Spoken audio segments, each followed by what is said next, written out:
heading out on another gold prospecting adventure. Appalachian Prospectors.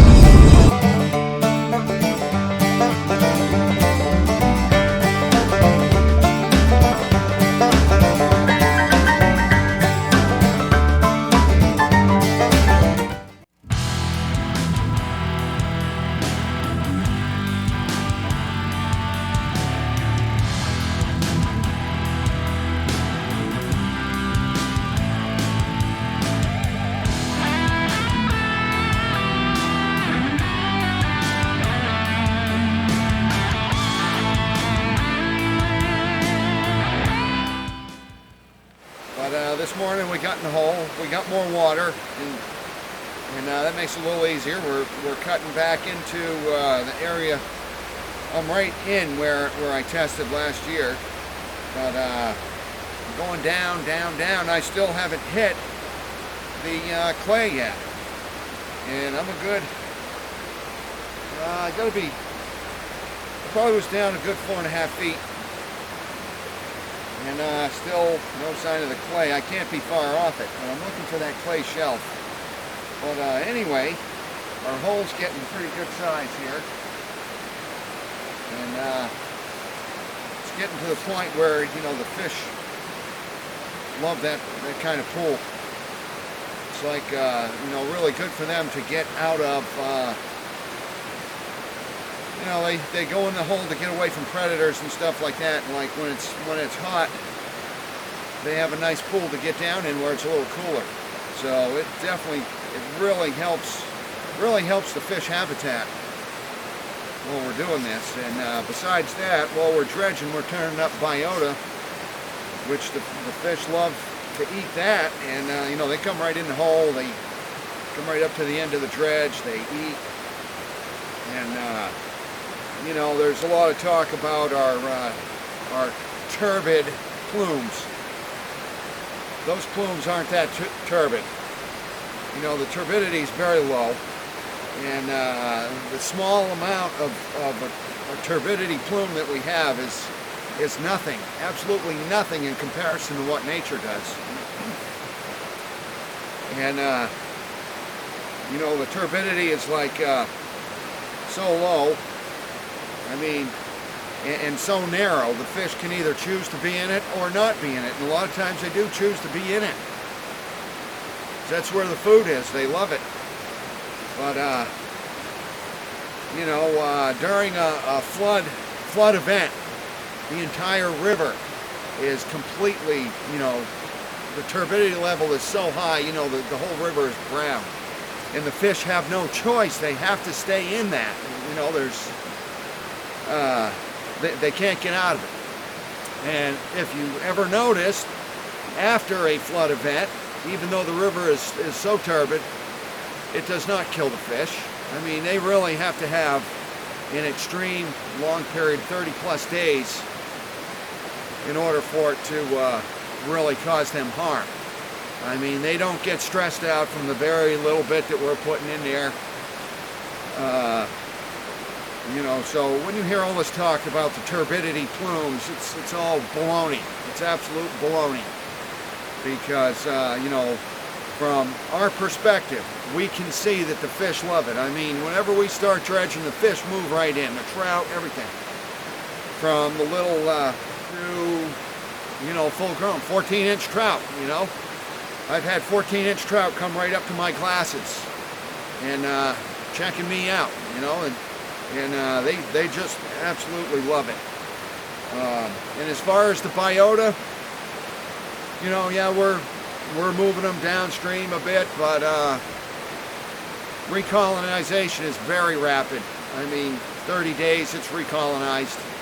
It's not like, you know, you can see, very small area. Look at this hole.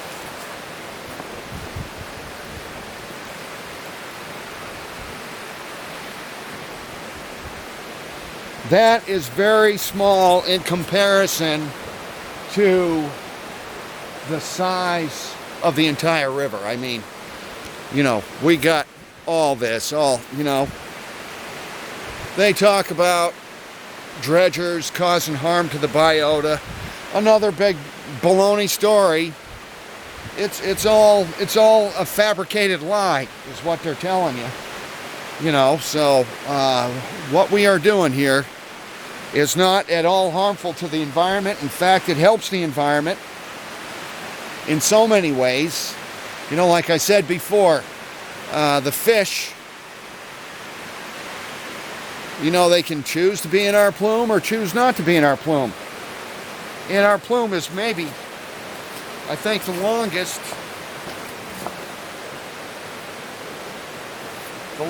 plume that we've had out here so far is maybe 12 feet.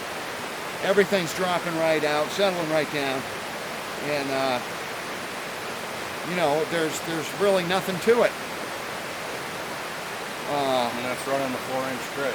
Yeah, we're running a 4-inch dredge. Like I said, we are offering them a habitat that they can get away from predators. They can move into when the water gets lower and it gets hotter. You know, as the season goes on, this river really warms up.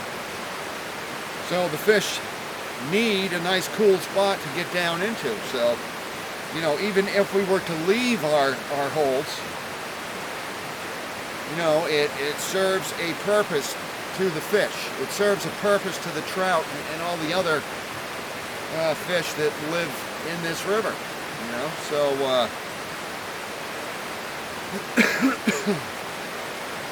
they try to make it look like we're doing harm to the environment. We are not doing harm to the environment. Besides all that, we are cleaning out the lead that's in the stream from the fishermen and hunters. You wouldn't believe how many, you know, the hunters are hunting way back there somewhere, but regardless, the bullets still make it into the river. Birdshot makes it into the river. Buckshot makes it into the river. Lead sinkers from the fishermen, and you know, we're getting all that out of the river. This river doesn't have much mercury in it, but we come across it every now and then. But there are other rivers that we've been to where there's a good deal of mercury, and we remove it. So, you know, so, and besides that, there's a lot of other garbage in there. I mean, we've pulled a lot of automobile parts out of there. I found rear ends, transmissions, engines, floorboards, doors, you name it. We're pulling it out of the river. We take it out of here. We get rid of it. We throw it, you know, we throw it in the dump. But, you know, we're cleaning up the river. And there is probably, I'd have to say that the dredgers are far more environmentally conscious than probably anybody out here using the river as recreation. Because for one thing, we don't want to be in polluted water, because we're spending all our time down there under the water, and we definitely do not want to hang out in water that is polluted. So we like to keep our rivers clean, and this is one of the cleanest, most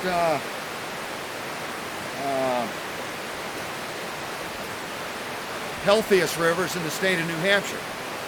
And I had heard that from somebody from New Hampshire DES told me that. You know, it's one of the healthiest rivers in the state of New Hampshire. Why? Because there are so many people out here. You know, this is a good deal of people out dredging on this river, and we are cleaning it up. You know, we probably do far more for this river than, say, river keepers, you know, because we are out here all the time cleaning up garbage, junk, you name it. So when you hear that dredgers are causing harm to the environment, you can tell them, you know, that that's not so. And there's plenty of documentation, plenty of peer-reviewed studies that clearly show that what we do out here does not harm the river. It is very minimal what we're doing here. So just keep that in mind when you see a dredger out there. Thank him for cleaning up your rivers.